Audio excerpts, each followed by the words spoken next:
Hey guys, welcome back to the engine rebuild part of the 1974 TR6 that we are restoring in the shop. I tried to be smart and pull out the freeze plugs with my den puller, but as you saw, I epically failed doing that. So since that didn't work, I decided to clean up the engine properly, wash it first, degrease it, and then pull the plugs the proper way.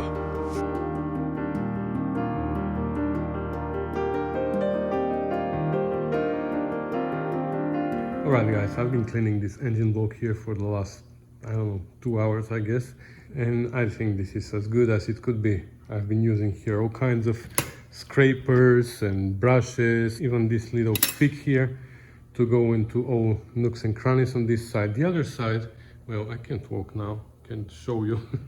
The other side is pretty flat, so it's much easier. This is the harder side to work on. So I think it's clean enough. We're gonna make sure that it is degreased, and then we're gonna prime it and paint it. And then we can take the other parts. I have the rear engine plate there. I have the water pump and other parts that I can clean. And once we're ready, we're gonna paint everything. Oh, and I wanna remove those freeze plugs, as they call them, which they are not freeze plugs, they're just plugs. And to remove these freeze plugs, normally you should just be able to tap one end in and the other end should come out. It just flips around, but let's see if that's gonna work. Sometimes though there's a flange behind and this doesn't work. I don't remember on TR6 if that was the case or not. Yeah, looks like there is a flange here. Let me see here.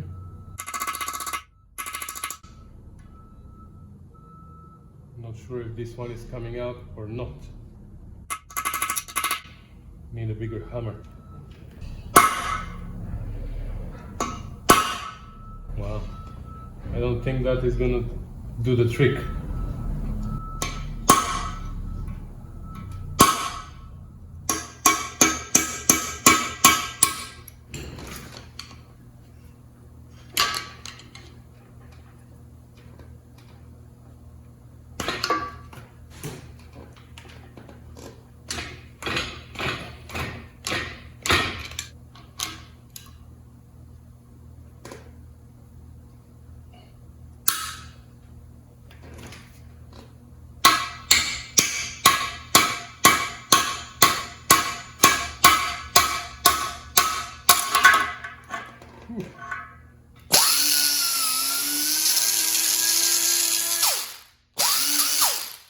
Alright, so here's why this trick doesn't work here. Because it's TR6. Normally there's no flange behind and you can just push one end in and the other one comes out. But this is not the case here. But I think this is gonna work here in the front, so let's try with these two. Okay, we're gonna try with the small hammer again. Nope. So is this the same? Oh my god, are they all the same? Well, this one is gonna work. You see how it is turning? But it hit the cylinder, so we can't go more than that. Now we have to go this way.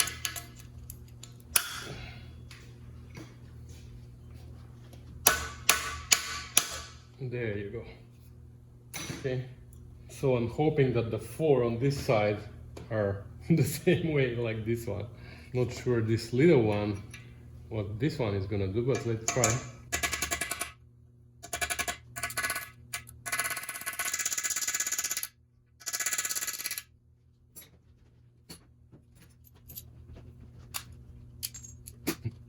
So that was stupid of me.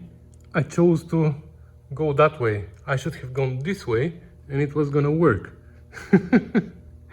Anyways, so I should remember that on TR6 this one goes either way, this one goes only one way, the ones on that side don't go anyway. And these four, now we will see. Alright, it's a few days later. It's more like a few weeks later actually, because we were busy in the shop with other projects. So I'm back on this engine now, and unfortunately, I don't know if you see, but the cylinder started flush rusting. So we're gonna have to home them again, but I'm gonna wait for that until we paint the engine. And in the meantime, I think I remember we were getting rid of those freeze plugs, so let's keep doing that. So if I remember correctly, there's no flanges behind them. You can just flip them. So let's try and do that. Yeah.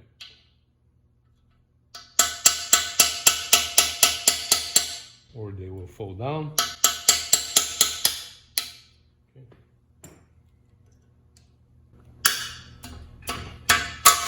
There you go.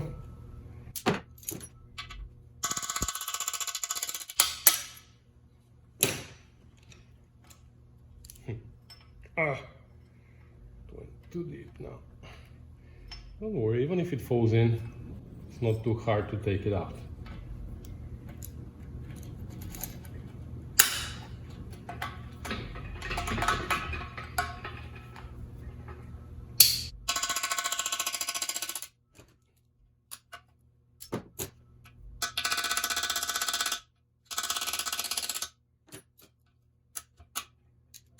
So these are removed, right? So there's only one here, I think, or two in the back. Let's look at that. I don't know if you can see inside, guys, but this is like horrible inside. See all that? We're gonna see how we're gonna get rid of that. That's gonna be tricky. Okay, now for this one, I can put my finger inside here and I can actually feel that there's no rim. At least that's what I think. So let's try and flip it.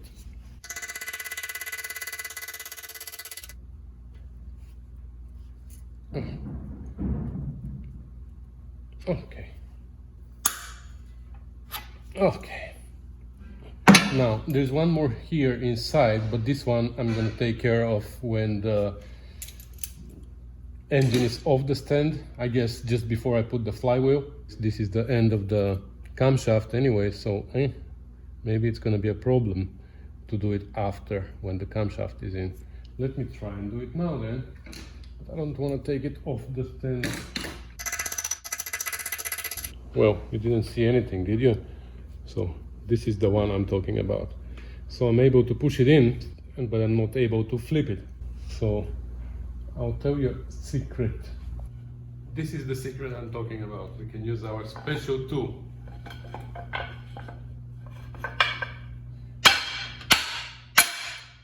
There you go.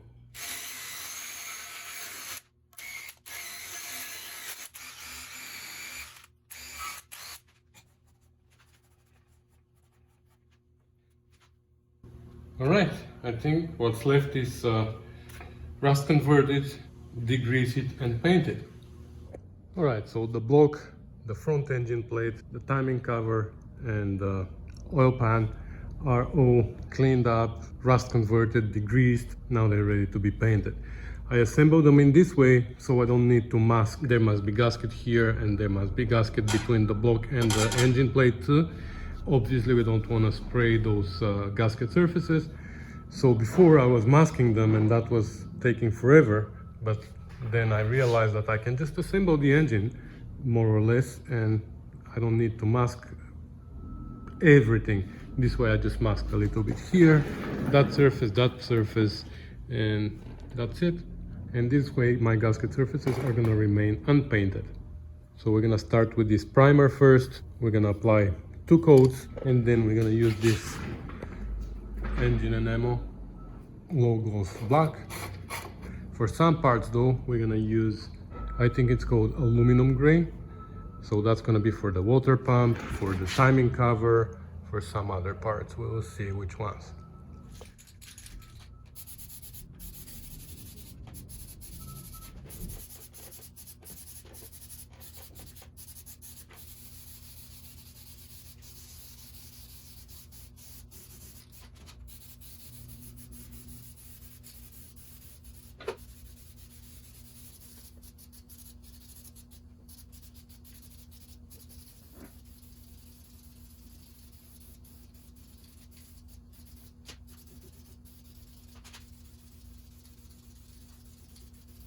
All right, I've been keeping busy for a while. I painted some silver parts, painted the pump over there, the water pump, that pulley, some more black parts here hanging. I cleaned the head as far as I could.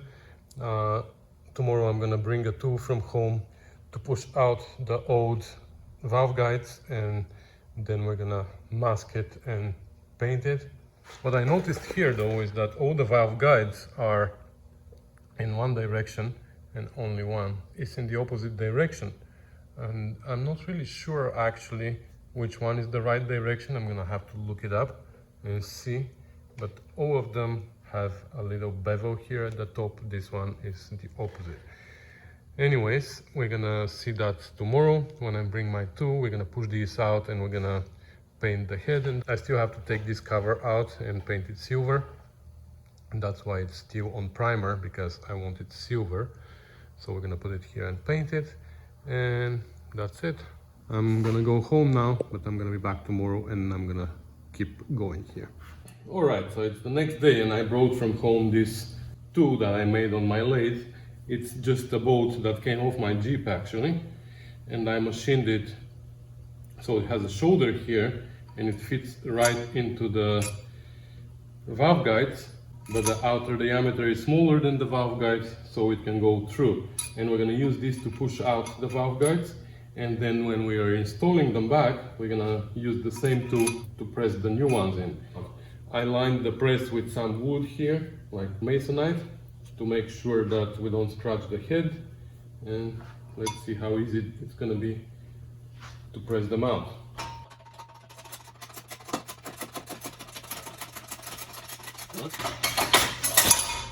There you go. So, this one has bevel both sides. That's weird. So it looks like that last one is different, because I thought the last one was reversed. It's actually different than all the other ones. Anyways, pull out the next one.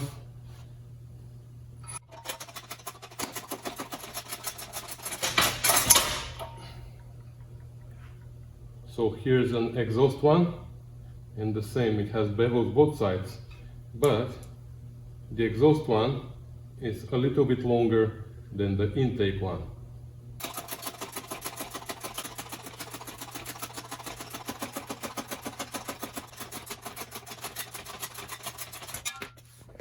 Of course, right after I turn the camera off, this happens. So this is the one that was different than the others, and it decided not to go out. But let me pull the last ones out, and we're gonna have to deal with this guy. He wants to be different, then we're gonna deal with him differently. We can flip the head around and push him the other way.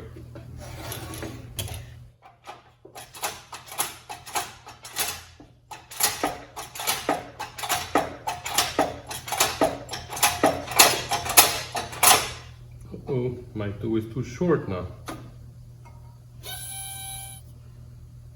And it won't come out. Okay.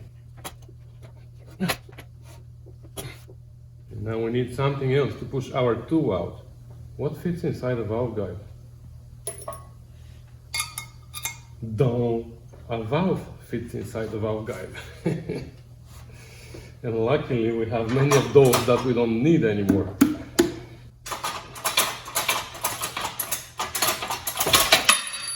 Okay.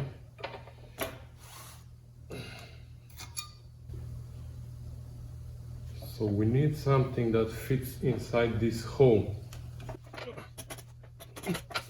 And what fits inside this hole? Maybe a valve guide. So we're gonna push one valve guide with another, and then we're gonna push this one out the same way as we did normally.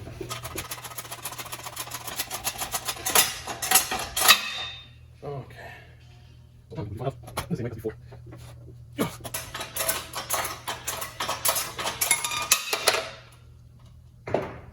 And this is the one that didn't want to come out. And from what I see, it didn't have bevel on the other side as well. As a length, it was the first one, so exhaust, yeah. So lengthwise it was fine, but something was different about it. Alright, so the head is also cleaned up, degreased and masked and ready for paint. So we're gonna paint that. Then we're gonna go through the hardware here, clean it up too, because it's all greasy and stuff. I wanna clean up those studs and everything.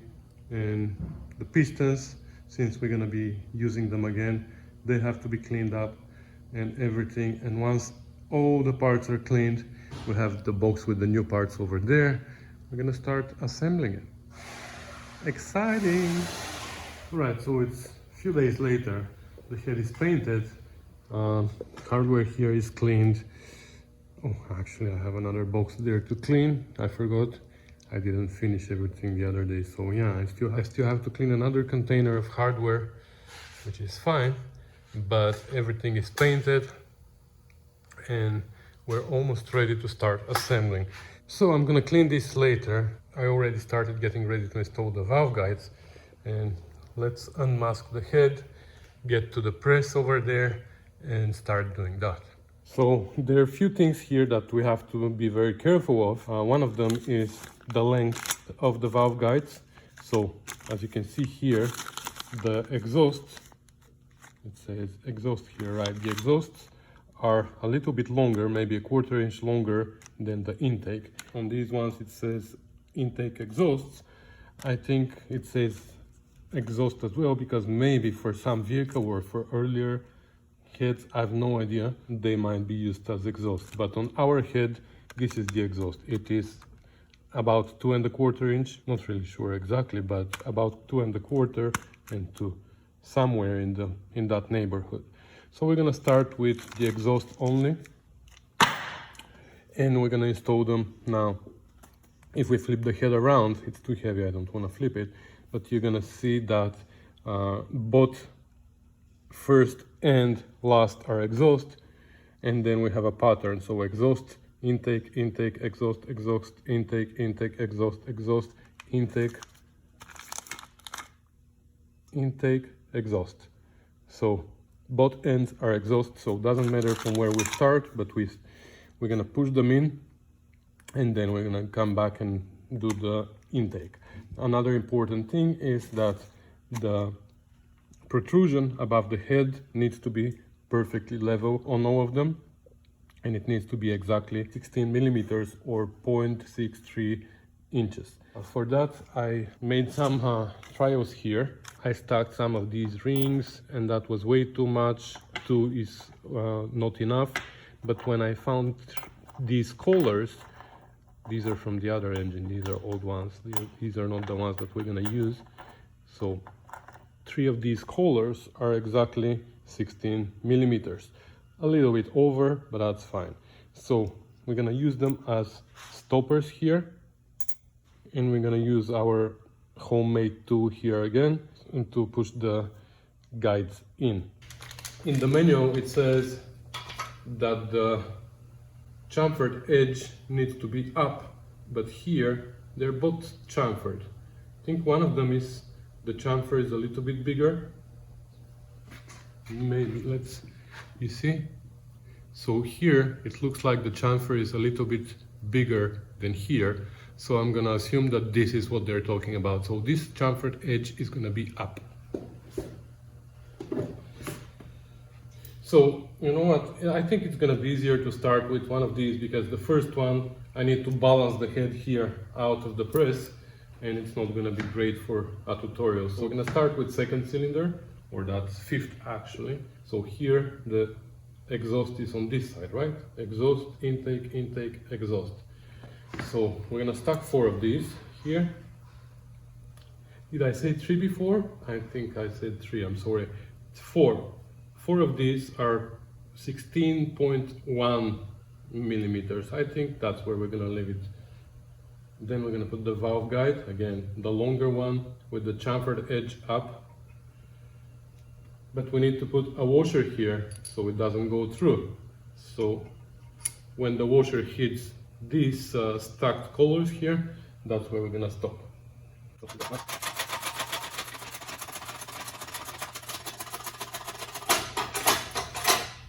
Okay, no pressure. As soon as it stops, we stop.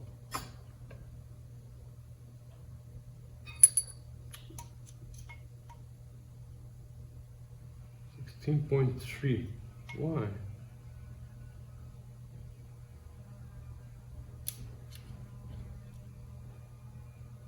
Yeah, 16.25. So I measured wrong before. Okay, correction. So 4 of these colors is 16.25 millimeters, which is a little bit too much. So I found this nut in combination with 1 color gives me exactly 16 millimeters. So that's what we're gonna do. Let's do that again.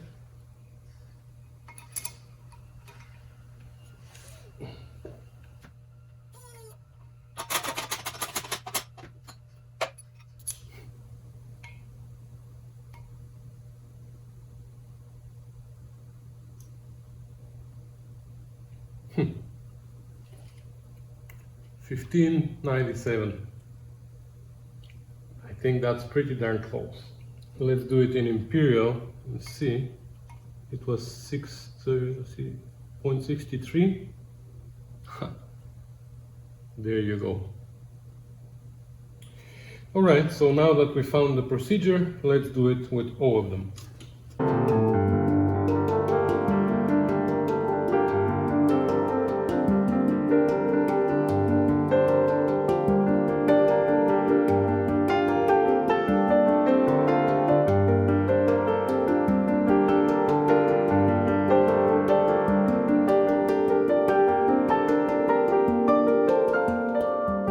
Okay, so all the exhausts are in, and I just want to make sure that I didn't make any mistakes. So yeah, only the exhausts are in. Now we're gonna put the intakes. There you go. They're all installed. Do they look in line?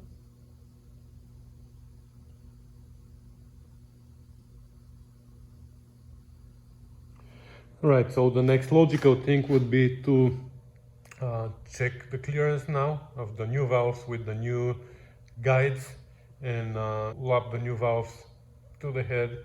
But unfortunately I don't have here my precision measuring tools for the clearance, so we're not gonna do that today. I'm gonna have to bring them back. They are my personal stuff and I bring them back and forth when I need them. So I thought next then I could take the rocker shaft and move all the parts to the new shaft that I ordered, but turns out I don't have assembly lube here, so I need to bring some assembly lube from home. So that I can do as well, but what we can do is we can fit the rings on the pistons. I took out the old ones over here and I cleaned up the pistons a little bit, so we can take out the new ones, match them to the cylinders. We have to check the gap and dedicate rings to cylinders and then put the rings on the pistons. Of course we need assembly loop for there as well, but we can put that later, just before we install the pistons in the block. So let's do that. That's at least something that we can do. Well, that's at least something that we can do in the next episode, because this one is gonna end here, guys. So stay tuned for more. The interesting part just starts now, the assembling part. That's my favorite, so stay tuned for that. So thanks for watching, guys. Thanks for commenting and subscribing, and I'll see you in the next one. Bye.